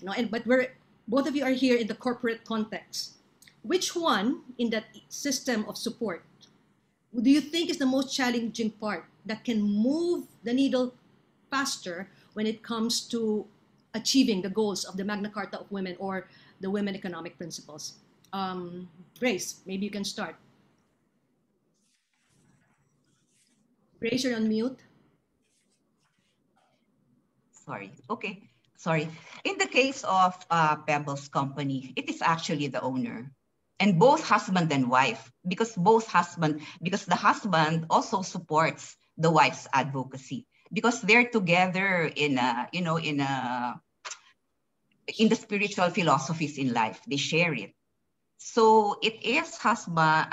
So it is the owner in owner-led companies, in entrepreneurial companies. In the case of Nestle, okay, the case of Nestle, it is driven by global. But Mitzi Antonio, who is the senior vice president for HR, says you also need. It cannot be driven by HR alone, because people in the organization will say, "Oh, mga pakulo lang yan ng HR." So it needs to be supported by the different functional units, by the different business units, and there should be a business case for it. In the case of Nestle, for instance, their products, diba, the very nature of the products must reflect inclusivity. Kasi lahat ng tao minom ng kape, diba? All classes yan. O, alam mo yan, Chiki. So sa kanila, natural lang yon. And in Nestle, Mitzi has a partner among the other functional heads. So HR will play a very important role, but it cannot be HR only. There has to be a business case for it. Yeah. And how do you think, what is the level of preparedness of a lot of HR leaders at this point? That is a very good and complex question.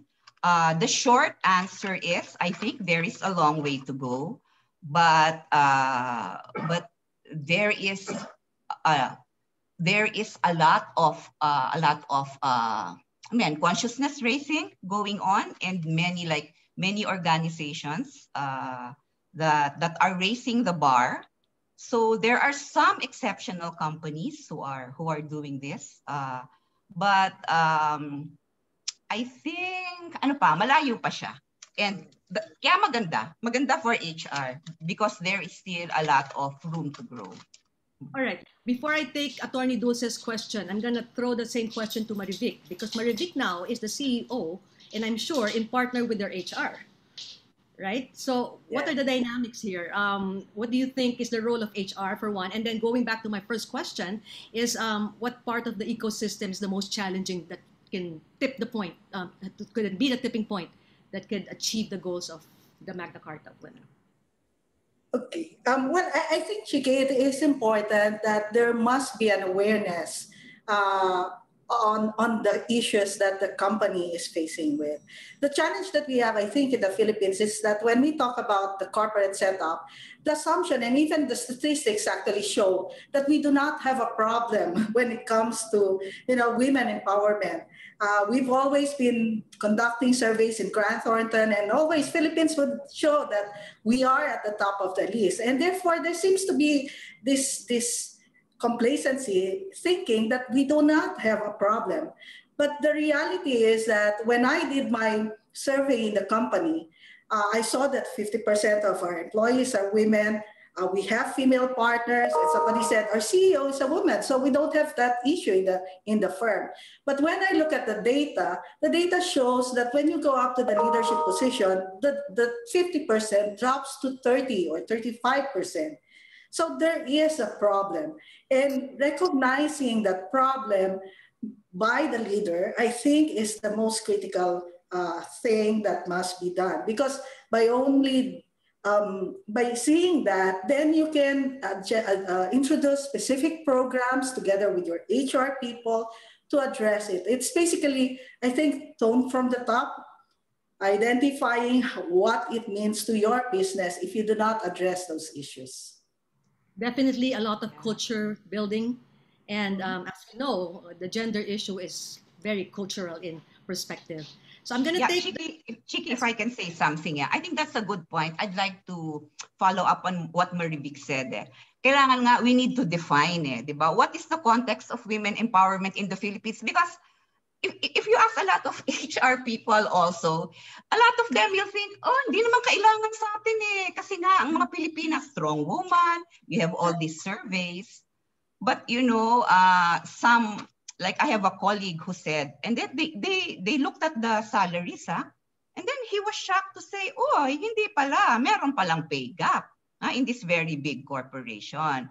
So I think we need to clearly define, diba? Ano yung areas for women empowerment? At what levels? Maribik is correct. At what levels? It seems to be at the very top then, diba? CEO, board level, and then at the very bottom also. That is something that seems to be invisible to many of us. Yung palang nasa ibaba, kawawa yun. So there, sorry. Okay, that's it. You know, the gender pay gap is real. It's still pervasive. And it's still really a cultural thing that kasi yung lalaki magre-raise ng pamilya eh. Kailangan niya para sa pamilya. Ang mga babae naman di marunong mag-negotiate for a higher salary. You know? So again, if we're going to try to change the culture of making women negotiate, or men settling for a certain level, it's not going to happen as quickly as we want it to, right? How do we move the needle faster?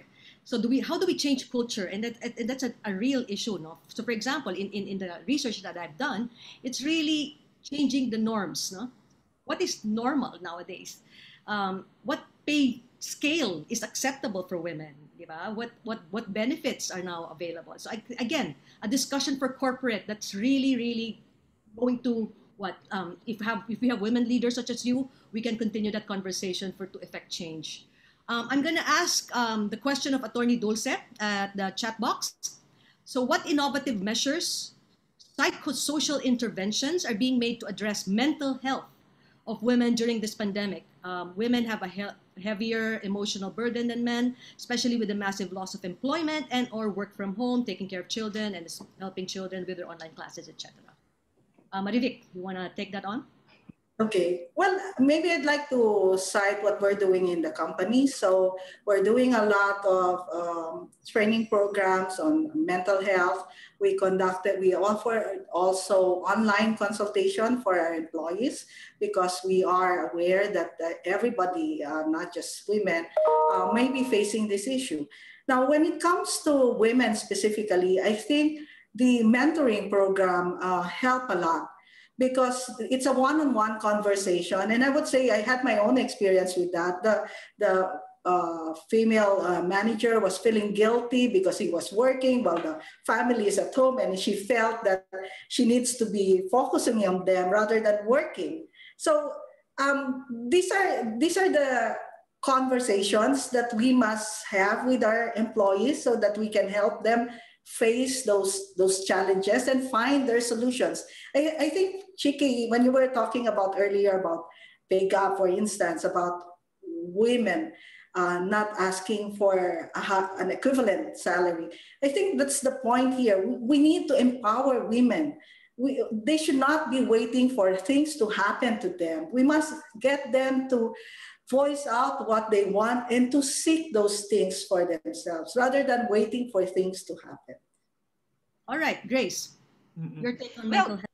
You know, I read the program of this one company, and what they do is they do consciousness raising among their male employees for males to help the wives. Actually, there is a research in PMAP. There was the results showed that women wanted their husbands to help or to share more of the household burden. So that's one. I think if we could all in the corporate world also raise the consciousness of men with regards to sharing the burden of childcare and home care. Number two, well, that's the case of KKK. KKK is an example. They meet regularly in groups, like a support group. So if you belong to a prayer group, it's like an action group or a support care group. So they have that. They can talk about their problems. They can strengthen each other. And then they have interest groups. Parang it's me time, diba? Because women are often overworked, overburdened. So this is a place where they can go and get emotional support, and also make use of their talents. Kasi meron silang mga interest clubs din. You know what? I was about to say that, no? About taking care of children, helping children online classes. Gusto kong exactly the way a question, asan yung asawa mo? Ba't hindi tumutulong, no? Yeah.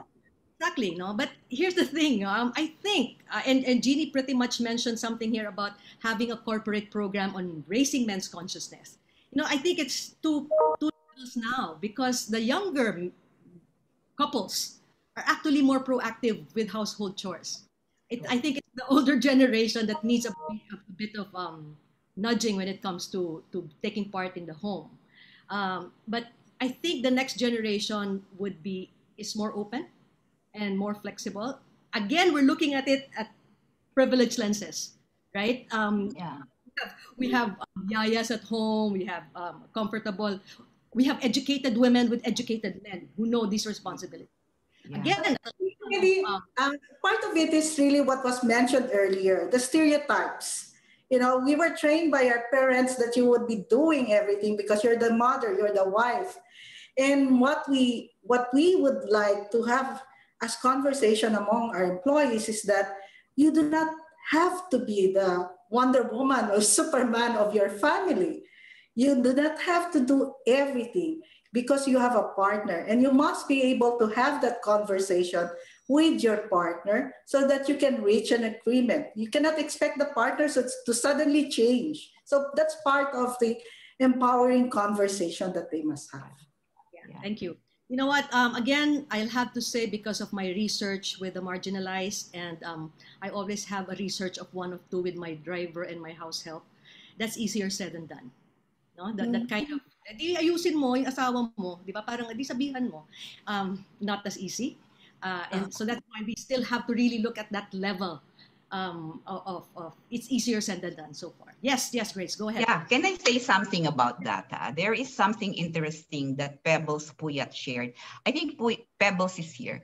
Anyway, she said, nakita raw niya that when women are empowered, when they find their voice, when their self-worth is enhanced, and they become more assertive in their relationship towards the husband, tumitino din daw yung asawa.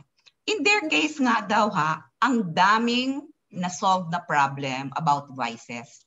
Because their manufacturing company is beside, basta isang vice marami daw na tumigil sa vices na yun. But together with Bible study, also of the men. Daily Bible reading of the men. So it's constant, it's daily. And then the wives are made more assertive. And basta daw, if the woman finds her voice in the house, you will see daw that there is a transformation in the family. Even the financial management becomes better. And maalis sila out of that never-ending cycle of debt. So yun, napakahalaga ng papel ng babae. Pero she needs to find her voice. So maybe, I think siguro, Chiki, magandang pag-aralan kung totoo ba, kung yung younger generation, they are already different. Although I would agree with you, in degrees, yes. I think certainly, no? Pero siguro rin, women need to become more assertive, di ba? To say what's in their mind, even privileged women, di ba, who need to tutor their children, tapos who need to do their own work. Grabe rin ang trabaho ng mga babae.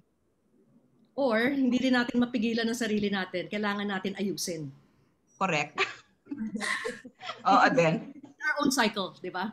So anyway, in the interest of time, I'm gonna ask both of you to wrap up with a closing tip. What is your closing message or word of advice to both men and women in championing or advocating for women's rights? Okay. Maybe I'd like to approach it from a leadership perspective.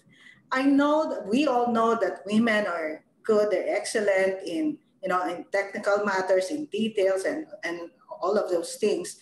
But as you move up to a leadership role, there are certain, competencies that are needed to become a leader. And one of them would be the ability to appreciate and handle and manage risk.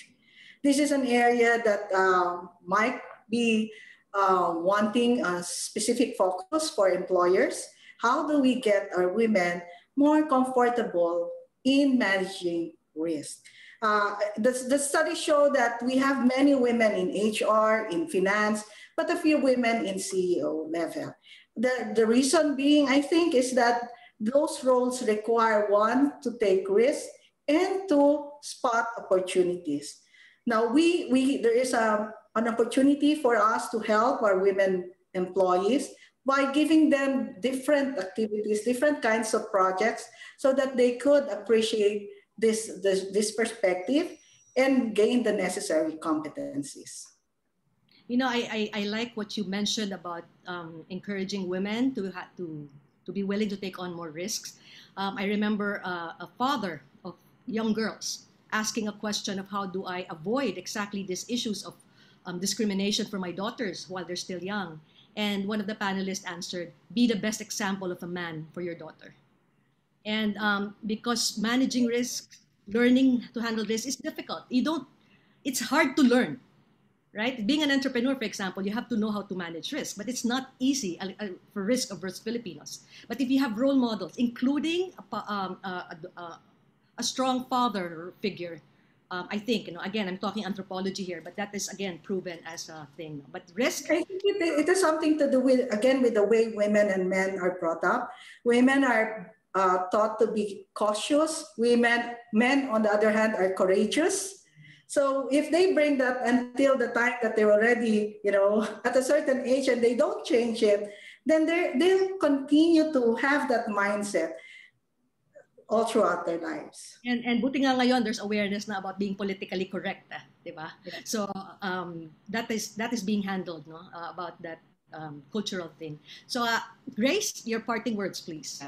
Okay. One is be aware of our lens, stereotypes and biases. Let us not speak in absolutes. Let us look at areas where women empowerment is needed.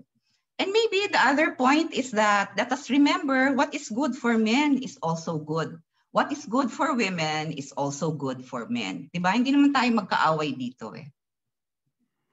All right. Thank you so much. Thank you, Marivic and Grace. And of course, to Cherry, who wasn't able to join us. Thank you. It is an honor to be in the same panel with you. So thank you so much. Thank you, Chiki. I'm going to wrap up. And Marivic. Thank you. Thank you. Again, much have been shared, and I hope we all have enough takeaways to continue the conversation, hopefully with, as Grace said, with a new set of lenses, if not at least clearer ones. In the Magna Carta of Women, the overarching theme is the promotion of human rights and the elimination of discrimination.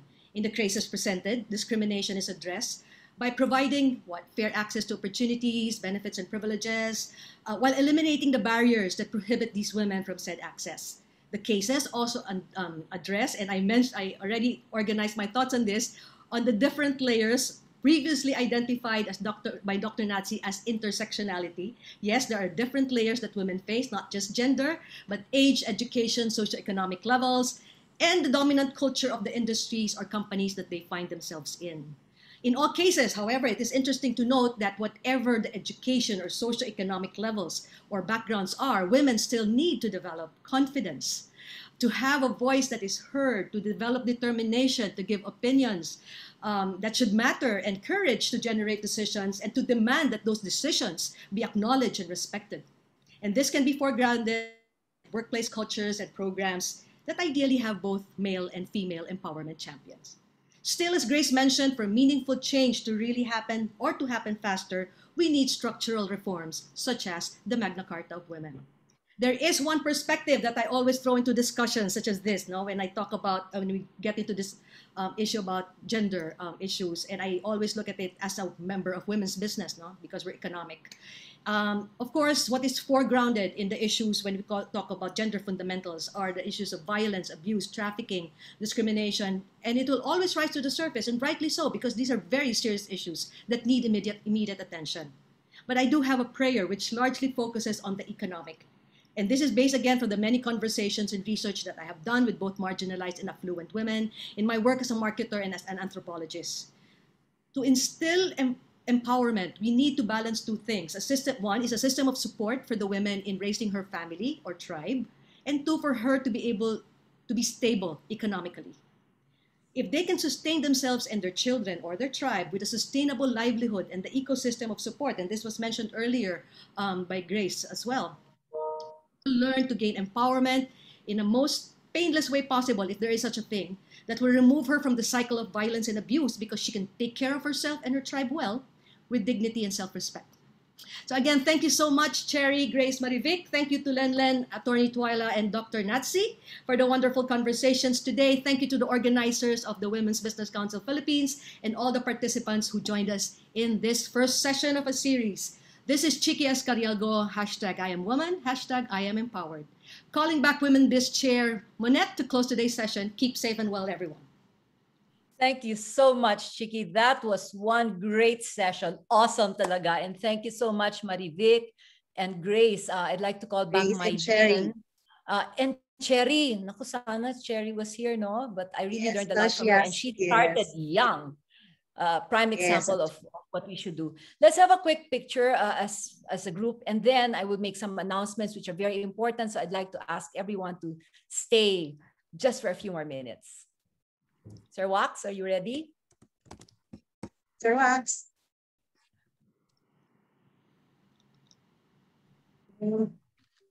Okay. All right.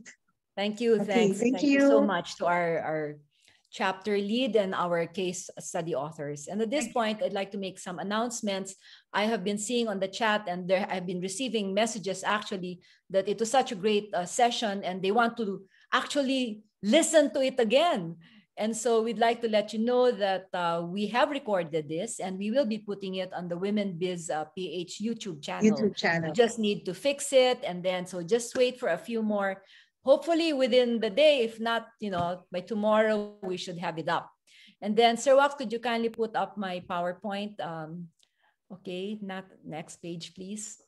One very important thing that we mentioned earlier is that this is the maiden issue for a 6-part Womenar or women-centric seminars, no? And the next one is going to happen on July 22, and this one is going to focus on inclusive leadership, which actually a bit of it was already touched on today. So that's a great lead in to the next session on July 22. I am woman, I am a leader, and the chapter lead for that is actually Mylene. And the next one, July 29, is I am woman, I am a communicator, and we're going to take a look at corporate communications with a gender lens. I'll be leading this. And then on August 5, I am woman, I am a marketer, and this is going to highlight the importance of women in the supply chain. The gender marketplace and supply chain will be led by Jeannie Havelosa, also on the board of Womenbiz. On August 12, I am woman, I am a strategist. We're going to take a look at corporate policy review and gender mainstreaming, and this will be led by our board trustee, Evelyn Singson, who heads the Dusitani. And the last one, but not the least important, very, very important, is I am woman, I am safe, and this is going to be in the Safe Space Act Anti-Harassment Primer to be led by none other than our very own Attorney Lorna Kapunan. Okay, so please sign up for these seminars. And next page, please. All of the information that we have collated, the case studies that have been written by our authors, all of this, together with the learnings from these Womenars, will be put together in an ebook, which will come out on August 26th. So if you want to have a copy of this, you need to scan the QR code there or complete the evaluation form and indicate there that you are interested in getting a copy of the book. This is going to be a very good resource. It's a gender responsive guide for business and corporate leaders so that they will know how to navigate this thing called gender. I am woman. And so the next page, please, if you could just show, could you take a note, please? This is the evaluation link. It's very important that we get feedback from you as to what you thought were the best takeaways from this session. And this is also where you can indicate if you are interested to get a copy of the ebook. And so with that, I hope you've taken a picture of it. We look forward to see you in the next seminar then. Thank you so much, everyone, for attending. Thank you, UN Women, for supporting us, the Philippine Commission of Women and the DTI, Department of Trade and Industry. This is the Women's Business Council saying maraming salamat po. Thank you.